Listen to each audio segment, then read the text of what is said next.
அஸ்ஸலாமு அலைக்கும். வணக்கம் நண்பர்களே. நம்ம இந்த வீடியோவில் மைக்ரோசாஃப்ட் வேர்டு 2019 பற்றி பார்ப்போம். நம்ம ஆல்ரெடி 2 வீடியோ பார்த்துருக்கோம். இப்போ இது 3வது வீடியோவில் இந்த ஹோம் ரிப்பனில் ஒரு சில கமாண்டை பற்றி பார்ப்போம். என்ன பார்க்க போகிறோம்னா இன்றைக்கினா ஃபாண்ட்டுனா என்ன, ஃபாண்ட்டு சைஸ்னா என்ன, அடுத்தது இன்க்ரீஸ் ஃபாண்ட் சைஸ், அதே மாதிரி டிக்ரீஸ் ஃபாண்ட் சைஸ், இதை பற்றி தான் பார்க்க போகிறோம். நீங்கள் மொத்தம் 4 கமாண்ட் தான். ஃபாண்ட்டுன்னா என்ன, இப்போ எக்ஸாம்பிளுக்கு ஒரு டாக்குமெண்ட் ஏஜென்ட் டைப் பண்ணி தானே பார்ப்பீங்க. அதாவது பல ஸ்டைலில் எழுதியிருப்பாங்க. எழுத்தினுடைய ஸ்டைல் வேறு ஸ்டைலில் இருக்கும். அதுக்கு தான் என்ன சொல்கிறது ஃபாண்ட்டுங்கிறது. ஃபாண்ட்டு சைஸ்னால் என்ன, இப்போ எக்ஸாம்பிளுக்கு ஒரு டாக்குமெண்ட்டை பாருங்கள், சின்னதாக எழுதியிருப்பாங்க, அதே மாதிரி பெருசாக டைப் பண்ணியிருப்பாங்க.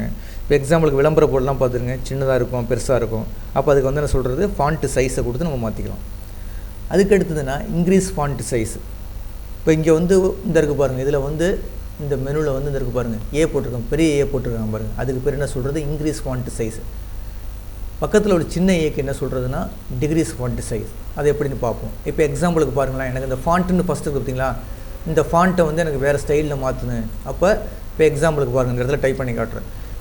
இப்போ இந்த இருக்குது பாருங்கள், இது ஃபாண்ட்டு இந்த இருக்குது பார்த்தீங்களா, இதுக்கு பேர் என்ன ஃபாண்ட்டுன்னு சொல்கிறது. இந்த ஃபாண்ட்டை அப்படி கிளிக் பண்ணிங்கன்னா இந்த மாதிரி பல ஸ்டைலில் ஃபாண்ட் இருக்கும். உங்களுக்கு எந்த ஃபாண்ட்டு வேணுமோ ஜஸ்ட் அப்படி கிளிக் பண்ணி ட்ராக் பண்ணி எடுத்திங்கன்னா மவுஸை நீங்கள் எந்த ஃபாண்ட்டு வேணாலும் சூஸ் பண்ணிக்கலாம். இப்போ எனக்கு எக்ஸாம்பிளுக்கு இந்த ஃபாண்ட்டு வேணும், இந்த மாதிரி ஃபாண்ட்டு வேணும், ஜஸ்ட்டு கிளிக் பண்ணிவிட்டு இப்போ டைப் பண்ணி பாருங்கள். இது ஒரு ஃபாண்ட்டு ஸ்டைல். இல்லை வேறு ஸ்டைலு வேணும், இங்கே பாருங்கள், ஜஸ்ட்டு கிளிக் பண்ணிவிட்டு இங்கே பாருங்கள், இந்த ஸ்டைலு வேணும், இதை டைப் பண்ணி பாருங்கள். இந்த மாதிரி என்ன செய்யலாம், ஃபாண்ட்டு ஸ்டைலை மாற்றிக்கலாம். ஃபாண்ட்டுன்னு என்ன சொல்கிறது, எழுத்துன்னு சொல்கிறது. உங்களுக்கு எந்த ஃபாண்ட்டு வேணுமோ அந்த ஃபாண்ட்டை சூஸ் பண்ணிக்கிட்டு நீங்கள் டைப் பண்ணிக்கலாம். சப்போஸ் எனக்கு டைப் பண்ணி முடிச்சிட்டேன், எனக்கு ஃபாண்ட்டை மாற்றணுனாலும் பண்ணிக்கலாம். எப்படி என்ன செய்யணும், இப்போ எக்ஸாம்பிளுக்கு இந்த ஃபாண்ட்டுன்னு மாற்றணுதை ஃபாண்ட்டை மாற்றணுன்னா செலெக்ஷன் பண்ணிங்க, அப்படியே மோஸ்ட் ஜஸ்ட்டு கிளிக் பண்ணி அப்படி மாதிரி செலெக்ஷன் பண்ணிங்க. செலெக்ஷன் பண்ணிவிட்டு நேராக போய் உங்களுக்கு எந்த ஃபாண்ட்டு வேணுமோ அப்படி ஜஸ்ட்டு கிளிக் பண்ணிவிட்டு அந்த ஃபாண்ட்டு மேலே வச்சு இப்படி கிளிக் பண்ணிங்கன்னா அதுக்கு தகுந்த மாதிரி என்ன செஞ்சுக்கோ மாறிக்கும். இந்த மாறிடுச்சு பாருங்கள், இந்த மாதிரி மாறிக்கும். அப்படியே என்ன செலெக்ஷன் பண்ணுறீங்க, சப்போஸ் டைப் பண்ணி முடிச்சிட்டிங்க, அதை ஃபாண்ட்டு மாற்றணுன்னா அப்படியே செலெக்ஷன் பண்ணிக்கிங்க. செலெக்ஷன் பண்ணிவிட்டு உங்களுக்கு எந்த ஃபாண்ட்டு வேணுமோ அந்த ஃபாண்ட்டை ஜஸ்ட் இப்படி கிளிக் பண்ணிவிட்டு இந்த டாக்டருக்கு பாருங்கள், இந்த டாக்டர் அப்படி கிளிக் பண்ணிவிட்டு நீங்கள் போய் மாற்றிக்க வேண்டியதான். இங்கே பாருங்கள், உங்களுக்கு எந்த ஃபாண்ட்டு வேணுமோ கொடுத்தீங்கன்னா அதுக்கு தகுந்த மாதிரி ஃபாண்ட்டு ஸ்டைலு மாறிக்கும். ஓகேங்களா? இப்போ உங்களுக்கு ஃபாண்ட்டுன்னு என்னன்னு தெரியும். ஃபாண்ட்டுனா எழுத்தை எந்த ஸ்டைலில் வேணாலும் நீங்கள் மாற்றிக்கலாம். அதுக்கடுத்து பக்கத்தில் இருக்கிற ஃபாண்ட்டு சைஸ். இப்போ பாருங்கள், டைப் பண்ணி முடிச்சிட்டாங்க, ஃபாண்ட்டு சைஸ் மாறுன்னு. அப்போ செலெக்ஷன் பண்ணிங்க, இந்த இருக்க பாருங்கள் நம்பர் 11 இருக்குது பாருங்கள், இது அப்படியே ஜஸ்ட்டு கிளிக் பண்ணிவிட்டு எந்த ஸ்டைலில் வேணுமோ மாற்றி, எந்த நம்பரில் வேணுமோ மாற்றிங்க. நம்பரை அதிகப்படுத்த பெருசாக போகுது. ஓகேங்களா? இந்த மாதிரி சின்னதாக பண்ணிக்கலாம். இப்போ எனக்கு ஃபாண்ட்டு 20 வச்சுருக்கேன், கொஞ்சம் பெருசாக இருக்குது. இது ஃபாண்ட்டு சைஸ்ன்னு சொல்கிறது. ஓகேங்களா? இப்போ நம்ம என்ன பார்த்துருக்கோம், ஃபாண்ட் எப்படி மாற்றுறதுன்னு பார்த்துருக்கோம். அதே மாதிரி ஃபாண்ட்டு சைஸு ஒன்றுமே கிடையாது, செலெக்ஷன் பண்ணிங்க. சப்போஸ் பாருங்கள், புதுசாக அடிக்க போகிறீங்க, இப்போ புதுசாக இடத்துல டைப் பண்ண போகிறேன். அப்போ என்ன செய்யலாம், இங்கே போய் ஃபாண்ட்டை நீங்கள் மாற்றிக்கலாம். ஃபாண்ட்டு சைஸ் எனக்கு எக்ஸாம்பிளுக்கு 36 வேணும், இப்போ அடித்து பாருங்கள். ஓகேங்களா? இந்த மாதிரி இது பண்ணிக்கலாம். இப்போ சைஸு 36. சப்போஸ் உங்களுக்கு இந்த சைஸு தான் வேணும்னு தெரிஞ்சிச்சின்னா அந்த சைஸை மாற்றிக்கிட்டு டைப் பண்ணுங்கள்.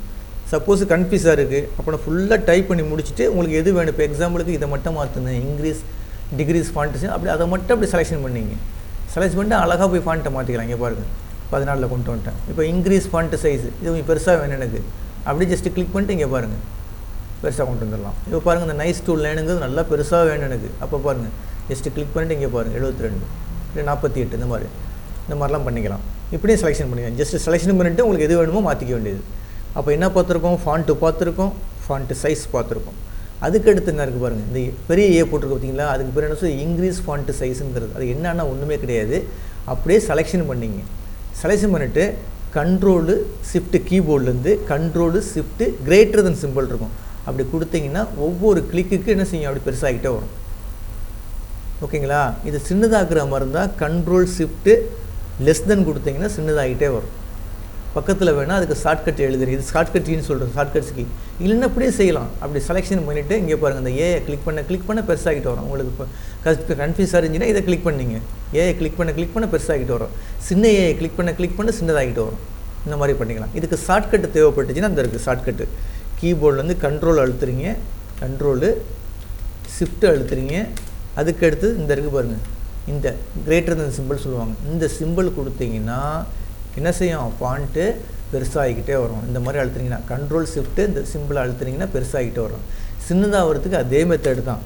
கண்ட்ரோலு ஷிஃப்ட்டு கிரேட்டர் தெனுக்கு பதில் லெஸ் தென் கொடுத்துட வேண்டியதான். லெஸ் தென் கொடுத்துட்டிங்கன்னா என்ன செய்யும், அப்படியே சின்னதாகிட்டே வரும். இப்போ பாருங்கள், கண்ட்ரோல் ஷிஃப்ட்டு லெஸ் தென் கொடுக்குறேன், சின்னதாகிட்டே வருது பாருங்கள். இந்த மாதிரி சின்னதாக்கிக்கலாம்.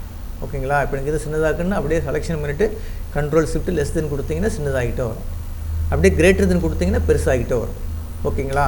இப்போ நம்ம என்ன செஞ்சுருக்கோம், 4 கமாண்டு பார்த்துருக்கோம். ஒன்று வந்து என்னென்னா font size, increase font size, அடுத்தது டிக்ரீஸ் ஃபாண்ட்டு சைஸு. இந்த இருக்குது பாருங்கள். First font size, increase font size, decrease font size. இந்த 4 கமாண்டை மட்டும் நல்லா தரவாக ஒர்க் பண்ணி பாருங்கள்.